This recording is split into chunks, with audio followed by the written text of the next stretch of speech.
იმედის ნიშნები გააჩინა ცოტა ხნის წინ ანდრი ერმაკმა, უკრაინის პრეზიდენტის ოფისის ხელმძღვანელმა, რომელმაც ჯიდაში მიმდინარე მოლაპარაკებების ფონზე სოციალურ მედიაში დაპოსტა ხელის ჩამორთმევის სიმბოლო, რაც იმას უნდა ნიშნავდეს, რომ უკრაინული მხარე სავარაუდოდ კმაყოფილია საუდის არაბეთში მიმდინარე მოლაპარაკებებით და მარტონი ისინი ამაში არ უნდა იყვნენ, რადგან ადგილზე მყოფი მედიაც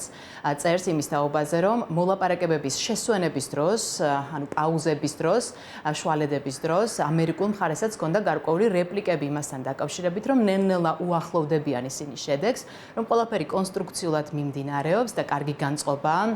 ამ შეხვედრაზე შესაბამისად ეს იძლევა იმის ფიქრის საფუძველს, რომ ამჯერად სტრატეგიული პარტნიორები ერთმანეთს უკეთ გაუგებენ, ვიდრე ეს 28 თებერვალს ვიხილეთ ოვალურ კაბინეტში, როდესაც ვნახეთ, რომ დონალდ ტრამპსა და ვოლოდიმირ ზელენსკის შორის საუბარი დაიძაბა და ვნახეთ ის, რაც ბევრისთვის დაუჯერებლად გამოიყურება. რაც შეეხება თავად საუდის არაბეთში მიმდინარე შეხვედრას, რა ვიცით ჩვენ ამ შეხვედრის შესახებ, რა წინაპირობები უძღვის, ასე ვთქვათ, აი ამ შეხვედრას. ჩვენ ვიცით, რომ თავად ამერიკული მხარე ჩავიდა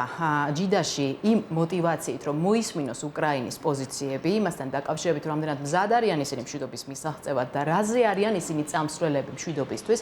საუბარია დათმობებზე და კომპრომისებზე, მათ შორის ტერიტორიული ხასიათის და ამავდროულად მარკო რუბიომ, სახელმწიფო მდივანმა